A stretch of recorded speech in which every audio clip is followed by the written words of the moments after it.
आज के इस वीडियो में हम फुल कॉस्ट और मार्जिनल कॉस्ट प्लस प्राइसिंग के लिए एक प्रॉब्लम को सॉल्व करेंगे। तो जिस तरह हमने अपनी लास्ट वीडियो में सीखा था कि प्राइसिंग एक ऐसा अमल होता है जिसके थ्रू किसी भी प्रोडक्ट या सर्विस की मार्केट प्राइस को सेट या फिक्स किया जाता है। जिस तरह अगर हम बात करें तो हमारे पास एक कंपनी है, लेट्स सपोज बिग कंपनी, जिसने क्या मैन्युफैक्चर किया है, जिसने फोन्स मैन्युफैक्चर किए हैं और फोन मैन्युफैक्चर किए हैं, तो इसके लिए उसने प्राइस सेट करनी है। और हम एज्यूम कर लेते हैं कि फोन्स के लिए बिग कंपनी ने 50,000 रुपीज की प्राइस को सेट किया है। अब जिस अमल के थ्रू ये 50,000 रुपीज सेट हुए हैं उसे हम कहते हैं प्राइसिंग, और ये जो प्राइस सेट हुई है 50,000 रुपीज की, इसे हम कहते हैं मार्केट प्राइस। अब यहाँ पे आगे हमारे पास दो स्ट्रेटजीज होती हैं इस प्राइस को सेट करने की, जिसमें पहली जो है वो है full cost plus pricing. Full cost plus pricing का क्या कंसेप्ट है? फुल कॉस्ट प्लस प्राइसिंग ये कहती है कि फुल कॉस्ट में प्लस किया जाता है मार्कअप, तो इस तरह से प्राइस को सेट किया जाता है। अब अगर फुल कॉस्ट की बात की जाए तो फुल कॉस्ट में हमारे पास variable cost plus fixed cost दोनों कॉस्ट आती हैं, और अगर मार्कअप की बात की जाए तो मार्कअप कहते हैं कि प्रॉफिट के ऊपर जो कॉस्ट के ऊपर जो प्रॉफिट की परसेंटेज ली जाती है उसे हम कहते हैं प्रॉफिट।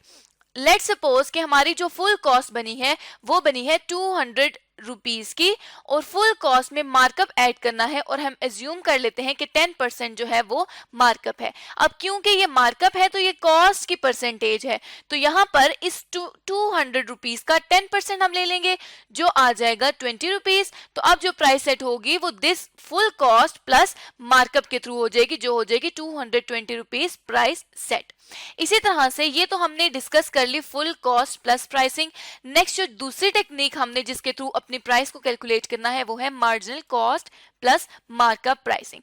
इसका क्या कंसेप्ट है? इसका एक कंसेप्ट है कि मार्जिनल कॉस्ट में मार्कअप को ऐड किया जाता है, और मार्जिनल कॉस्ट हम कहते हैं वेरिएबल कॉस्ट को। जिसमें यहाँ पर फुल कॉस्ट थी कि वेरिएबल प्लस फिक्स्ड कॉस्ट करके जो टोटल फुल कॉस्ट बन रही थी उस पे मार्कअप को ऐड करना था।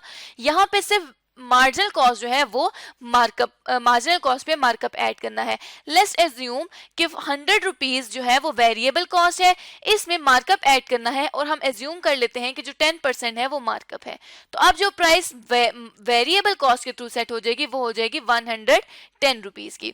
इसी तरह अब अगर हम अपनी प्रॉब्लम को देखें तो हनी प्राइवेट लिमिटेड कंपनी, हमारे पास एक कंपनी है जिसकी क्या रिक्वायरमेंट है, जो ये कहती है कि कैलकुलेट करें प्राइस जो प्रोपोज की है मार्केट मैनेजर ने, और कैलकुलेट करें वो प्राइस जो प्रोपोज की है प्रोडक्शन मैनेजर ने। अब यहां पर देख लेते हैं कि प्रोडक्शन मैनेजर ने और मार्केटिंग मैनेजर ने क्या क्या प्राइसेस सजेस्ट की हैं। तो HPL is engaged in manufacturing and selling communication equipment for last decade।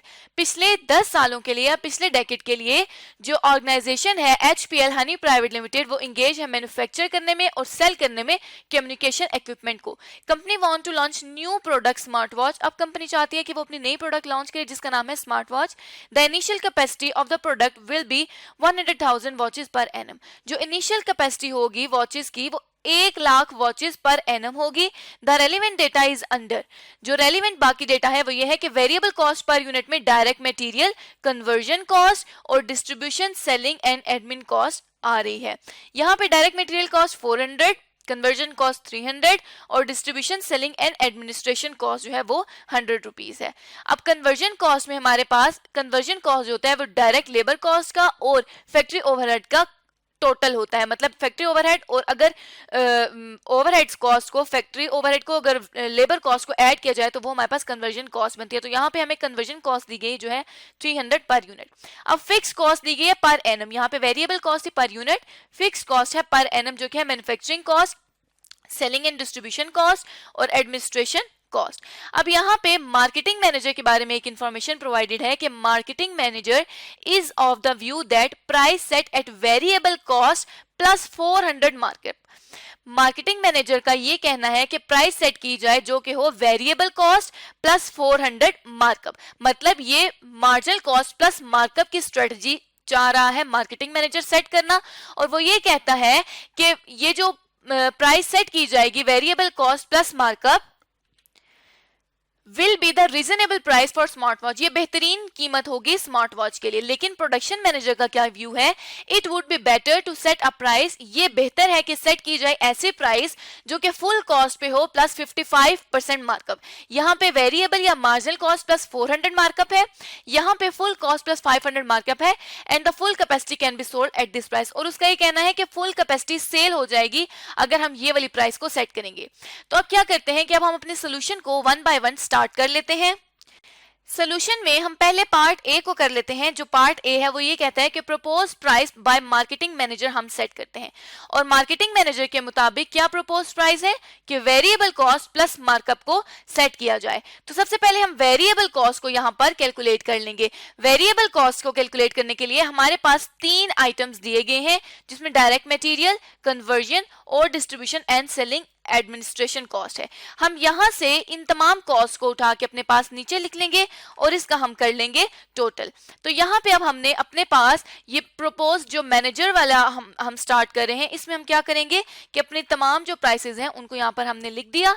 अब हम यहाँ पर क्या कर लेंगे कि टोटल कर लेंगे वेरिएबल कॉस्ट का, कि total variable cost per unit कितनी बनती है। उसके लिए हम क्या करेंगे, उसके लिए हम 400 में 300 को प्लस कर देंगे जो कन्वर्जन कॉस्ट है, इसमें प्लस कर देंगे 100 रुपीज को जो कि distribution, selling and administration cost है।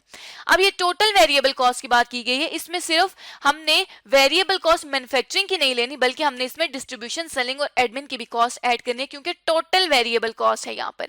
अब इस कॉस्ट को टोटल वेरिएबल कॉस्ट भी हम कह सकते हैं और इसको मार्जिनल कॉस्ट भी कह सकते हैं। अब हमने क्या कहा था, मार्केटिंग मैनेजर का क्या प्लान है कि वेरिएबल कॉस्ट में 400 का मार्कअप ऐड करना चाहता है अपनी प्राइस को सेट करने के लिए। तो अब हम इसमें क्या कर देंगे, अब हम ऐसा करेंगे कि यहाँ पे हम 400% का मार्कअप भी ऐड कर लेंगे। तो ये हमने कैलकुलेट की थी टोटल वेरिएबल कॉस्ट, इसको हम बोल्ड कर देंगे ताकि हमें पता चल जाए कि हमने ये कैलकुलेट की है। अब इसमें 400 का मार्कअप किस तरह ऐड होगा कि 400 हमारे पास, अब हम इसको 400% पे मतलब 4 गुना हमने इसको बढ़ा देना है। तो हम क्या करेंगे कि इस 800 को जो कि हमारे पास टोटल वेरिएबल कॉस्ट थी, इसको मल्टीप्लाई कर देंगे 4 के साथ, क्योंकि 4 गुना बढ़ रहा है। तो ये हमारे पास आ जाएगा मार्कअप 3200 का। तो अब प्रपोज प्राइस जो मैनेजर ने प्रपोज की थी वो कितनी प्राइस टोटल आ जाएगी, यहां पे वेरिएबल कॉस्ट प्लस कर देंगे उसमें मार्कअप को, तो हमारी जो प्राइस सेट हो जाएगी वो क्या होगी कि हम क्या करेंगे कि इस 800 में ऐड कर देंगे 3200 जो कि मार्कअप था। तो ये हमारे पास जो प्राइस सेट होगी वो होगी 4000 रुपीज की। तो मतलब जो मार्केटिंग मैनेजर ने स्ट्रेटजी हमें दी थी वो ये दी थी कि वेरिएबल या मार्जिनल कॉस्ट प्लस प्राइसिंग के थ्रू हमने अपनी प्राइस को कैलकुलेट करना है, जो हमने कैलकुलेट की और हमारे पास क्या आगे 4000 रुपीज की प्राइस आ गई मार्केटिंग मैनेजर के ओपिनियन के मुताबिक। नेक्स्ट हमने रिक्वायरमेंट देखनी है कि नेक्स्ट रिक्वायरमेंट क्या है कि कैलकुलेट करनी है प्राइस जो प्रपोज की है प्रोडक्शन मैनेजर ने। तो यहाँ पे हम अपने सेकेंड ऑप्शन को स्टार्ट करते हैं कि जो प्राइस हमें प्रपोज की है प्रोडक्शन मैनेजर ने। और प्रोडक्शन मैनेजर ने क्या कहा था, प्रोडक्शन मैनेजर ने कहा था कि फुल कॉस्ट में ऐड करें 55% मार्कअप। तो फुल कॉस्ट में हमने कहा था कि वेरिएबल कॉस्ट और फिक्स कॉस्ट दोनों का हिस्सा आएगा। तो पहले हम यहाँ पे यहाँ से फिक्स कॉस्ट उठा लेते हैं जो पर एनम हमारे पास आ रही थी, जिसमें मैन्युफैक्चरिंग कॉस्ट थी, सेलिंग एंड डिस्ट्रीब्यूशन कॉस्ट थी और एडमिनिस्ट्रेशन कॉस्ट थी। अब यहां से हम क्या करेंगे कि full cost plus full cost per annum को हम यहां से उठा लेंगे और नीचे हमारे पास जो हमारे सजेस्टेड सोल्यूशन है, जो हम सोल्यूशन कर रहे हैं उसमें हम यहां पर इसको लिख लेंगे। तो यहां पर हमने क्या किया कि तीनों कॉस्ट को लिख लिया। अब यहाँ पे हम क्या करेंगे कि इन तमाम कॉस्ट का, ये जो तीनों फिक्स कॉस्ट हैं, इन तमाम कॉस्ट को हम क्या कर लेंगे, यहाँ पे उसका हम टोटल कर लेंगे और इस टोटल को हम दे देंगे ए का नाम, ताकि हमें पता चल जाए कि ये हमारे पास ए फर्स्ट जो चीज कैलकुलेट हुई है वो ये कैलकुलेट हुई है कि टोटल फिक्स कॉस्ट हमारे पास आ गई है। अब टोटल फिक्स कॉस्ट में हमने मैन्युफैक्चरिंग की कॉस्ट को, सेलिंग एंड डिस्ट्रीब्यूशन की कॉस्ट को और एडमिनिस्ट्रेशन की कॉस्ट को ऐड कर दिया है। जिस हमने यहाँ पे वेरिएबल कॉस्ट के लिए किया था कि तमाम वेरिएबल वेरिएबल कॉस्ट ऐड की थी, बेशक वो मैन्युफैक्चरिंग थी, डिस्ट्रीब्यूशन या सेलिंग एडमिन से ताल्लुक रखती थी। यहाँ पे फिक्स कॉस्ट में भी हम मैन्युफैक्चरिंग, सेलिंग, एडमिन तमाम कॉस्ट को ऐड कर देंगे और इसको हमने दे दिया ए का नाम।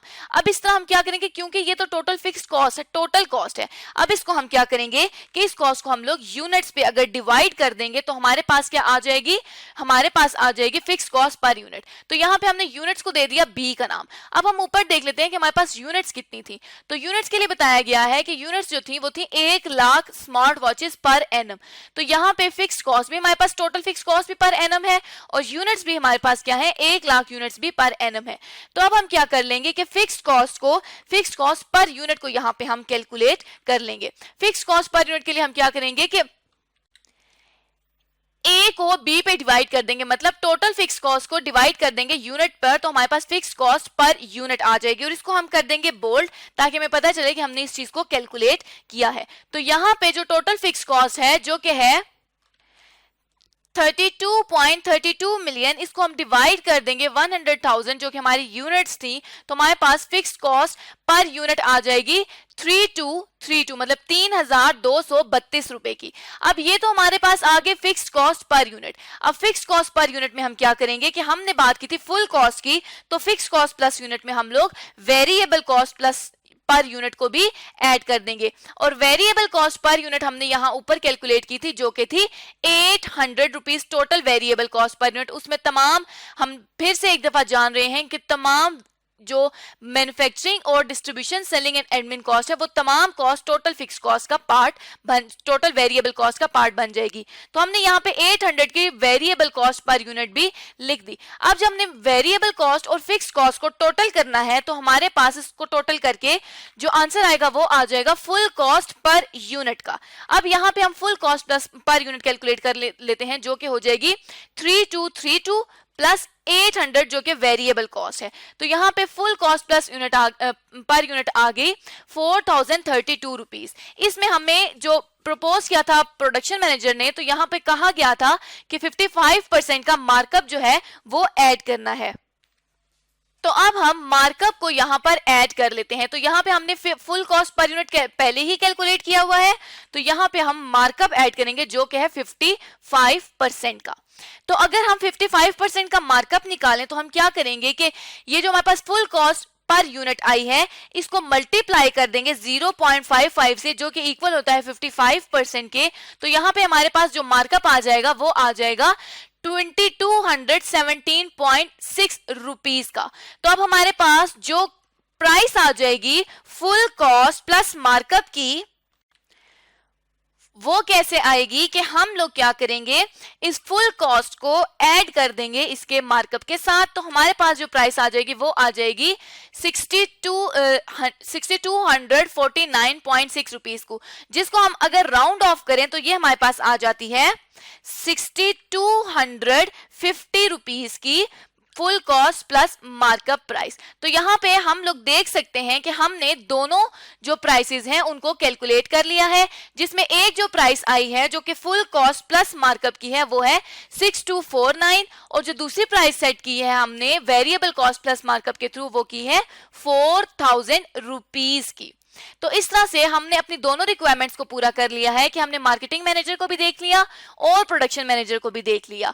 अब यहाँ पे हम देख सकते हैं कि जो प्रोडक्शन मैनेजर ने प्राइस हमें सजेस्ट की थी वो ज्यादा थी एज कंपेयर टू जो हमें मार्केटिंग मैनेजर ने सजेस्ट की थी। तो कंपनी अपनी पॉलिसी के मुताबिक इन दोनों में से कोई भी प्राइस को अपनी प्रोडक्ट स्मार्ट वॉच के लिए सेट कर सकती है। अगर हमने ज्यादा प्राइस सेट करनी है तो हम, अगर कंपनी चाहती है कि वो ज्यादा प्राइस सेट करे और मार्केट में कंपटीशन के मुताबिक 150 रुपीज की प्राइस ज्यादा नहीं है तो ऑर्गेनाइजेशन इसी प्राइस को अपनी स्मार्ट वॉच के लिए प्राइस सेट कर सकती है। लेकिन अगर जो प्राइस है मार्केट में वो 6250 रुपीज से कम की सेट हुई हुई है तो organisation variable plus markup price पे जाएगी। तो इस तरह से आज के इस वीडियो में हमने जाना कि किस तरह से वेरिएबल कॉस्ट प्लस प्राइसिंग को कैलकुलेट किया जाता है और फुल कॉस्ट प्लस प्राइसिंग को कैलकुलेट किया जाता है।